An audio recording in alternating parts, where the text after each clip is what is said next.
নমস্কার বন্ধুরা, ইন্দ্রাণী কুকিং শোতে আপনাকে স্বাগত জানাই। মুসুর ডালের একঘেয়ে রান্না খেতে খেতে যদি বোর হয়ে যাচ্ছেন, তাহলে আজকের এই তরকা রেসিপিটা শুধু আপনার জন্য। এতটাই স্বাদ হয় এর যে কোনো নামি দামি রেস্টুরেন্টকে হার মানাবে। রুটি, লুচি, পরোটা, নান, লাচ্ছা পরোটা এইসবের সাথে পরিবেশন করুন, জাস্ট জমে যাবে। তাহলে চলুন রান্নাটা এবার শুরু করা যাক। ডাল তরকা বানানোর জন্য সবার প্রথমে বড় একটা বাটির মধ্যে নিচ্ছি 200 গ্রাম মুসুর ডাল। খোসা সমেত যে মুসুর ডালটা হয় আমি সেটা নিয়েছি। এই ডালটা যদি আপনি না পেয়ে থাকেন, তাহলে বাড়িতে রান্না করার জন্য রোজ যে লাল রঙের গোটা মুসুর ডালটা আমরা ব্যবহার করে থাকি সেটাও কিন্তু অবশ্যই করে নেওয়া যাবে। তবে খোসা সমেত মুসুর ডালের তরকার স্বাদটা কিন্তু একদমই অন্যরকম হয়। এই মুসুর ডালটাকে আমি ঘন্টাখানেক আগে পরিষ্কার করে ধুয়ে জল দিয়ে ভিজিয়ে দিয়েছিলাম, যাতে ভালো করে ভিজে যায়। ডালটা ভালো করে ভিজে গেলে সেদ্ধ হতে কিন্তু খুব বেশি সময় লাগবে না। এবারে ভেজানো ডালটাকে নিয়ে নিচ্ছি একটা প্রেসার কুকারের মধ্যে। এরপরের মধ্যে দিচ্ছি 2 কাপ জল। 1 কাপ ডালের জন্য 2 কাপ জল একদম ঠিকঠাক মাপ। দিয়ে দিলাম 1 চা চামচ নুন, 1/2 চা চামচ দিচ্ছি হলুদ গুঁড়ো, 1/2 চা চামচ জিরে গুঁড়ো, আর দিচ্ছি 1/2 চা চামচ লঙ্কার গুঁড়ো। সব কিছু একসাথে খুব ভালো করে মিশিয়ে নিয়ে প্রেসার কুকারের ঢাকনাটা আটকে হাই ফ্লেমে 3 থেকে 4টে সিটি দিয়ে নেব, যাতে ডালটা ভালো করে সেদ্ধ হয়ে যায়।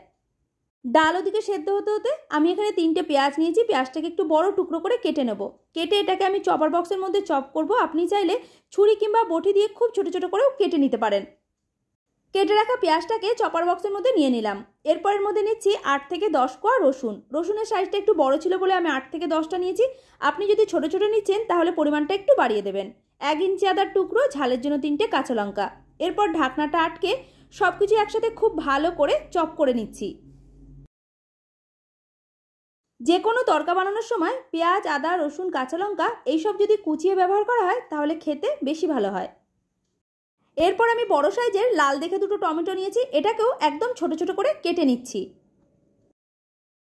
এদিকে মুসুর ডালটাও আমার একদম ঠিকঠাকভাবে সেদ্ধ হয়ে গেছে, একদম পারফেক্টভাবে। খুব বেশি গলেও যায়নি, আবার খুব বেশি শক্তও নেই। একটু হাতে নিয়েও আপনাদের দেখিয়ে দিলাম। এর থেকে আর বেশি সেদ্ধ করা যাবে না। ডাল যদি খুব বেশি সেদ্ধ হয়ে যায় তাহলে তরকাটা খেতে অত ভালো লাগবে না। রান্নাটা করতে কড়াইতে দিয়ে দিচ্ছি 3 টেবিল চামচ সাদা তেল, আর দিচ্ছি 1 চা চামচ ঘি। সাদা তেল দিতে না চাইলে শুধু ঘি দিয়েও করা যাবে। তেল আর ঘি যখন ভালোভাবে গরম হয়ে গেছে তখন এর মধ্যে দিয়ে দিচ্ছি কোচানো বা চপ করে রাখা পেঁয়াজ, আদা, রসুন, কাঁচা লঙ্কা।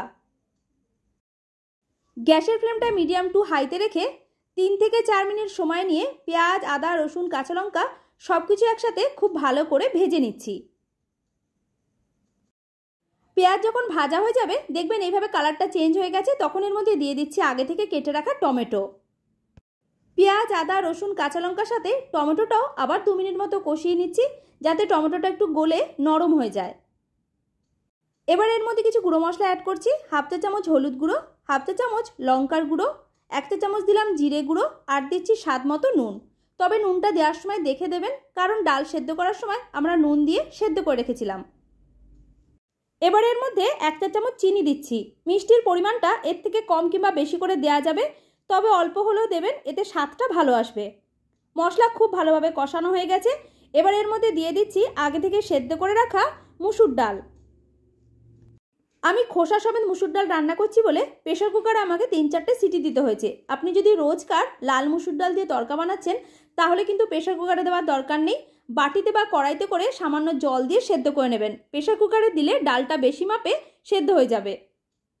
এবার এর মধ্যে 1/2 চা চামচ গরম মশলা গুঁড়ো দিলাম, আর দিচ্ছি 1 চা চামচ ড্রাই রোস্ট করা কাসুরি মেথি। কাসুরি মেথিটা কিন্তু অবশ্যই করে দিতে হবে, তবেই তরকার স্বাদটা ভালো আসবে। রান্নাটা প্রায় আমাদের কমপ্লিটের কাছাকাছি, তা বলে এখনও পুরোপুরি কমপ্লিট হয়নি, অল্প বাকি আছে। এর মধ্যে একটা স্পেশাল তরকা দিতে হবে, যার জন্য ওই স্বাদ হবে একদম রেস্টুরেন্টের মতো। গ্যাসের ফ্লেমটা বন্ধ করার আগে এর মধ্যে অল্প করে ধনেপাতা কুচি দিয়ে ফ্লেমটা অফ করে ঢেকে একটা সাইডে রেখে দিচ্ছি। তরকা দেওয়ার জন্য 1 টেবিল চামচ ঘি খুব ভালোভাবে আমি গরম করে নিচ্ছি। অবশ্যই করে ঘিটা দিয়েই কিন্তু তরকাটা দেবেন, এতে স্বাদটা বেশি ভালো আসবে। ঘি যখন ভালোভাবে গরম হয়ে গেছে ফ্লেমটা আমি অফ করে দিয়েছি, তা না হলে পুড়ে যাবে। এরপর এর মধ্যে দিলাম 1 চা চামচ কোচানো রসুন, আর দিলাম 3টে গোটা শুকনো লঙ্কা। এবার এগুলোকে ভেজে নিচ্ছি। ফ্লেমটা এখনো বন্ধ করাই আছে। এরপর এর মধ্যে দিয়ে দিলাম 1/2 চা চামচ মতো কাশ্মীরি লঙ্কার গুঁড়ো। তরকা একদম রেডি হয়ে গেছে। এবার এটাকে আগে থেকে রান্না করা ডালের মধ্যে ঢেলে দিলাম, তারপরে একসাথে খুব ভালোভাবে মিশিয়ে নিচ্ছি। দারুণ সুস্বাদু মুসুর ডালের ডাল তরকা আমাদের তৈরি হয়ে গেল। গরম গরম রুটি, লুচি, পরোটা, নান, লাচ্ছা পরোটা এইসবের সাথে পরিবেশন করুন। অন্যান্য তরকার স্বাদই আপনি ভুলে যাবেন। রেসিপি ভালো লাগলে লাইক, শেয়ার, কমেন্ট করে জানাতে ভুলবেন না। আমার চ্যানেলে নতুন বন্ধু হয়ে থাকলে চ্যানেলটিকে সাবস্ক্রাইব করে পাশে থাকা বেল আইকনটা প্রেস করে রাখবেন। পুরো ভিডিওটা দেখার জন্য আপনাকে অসংখ্য ধন্যবাদ।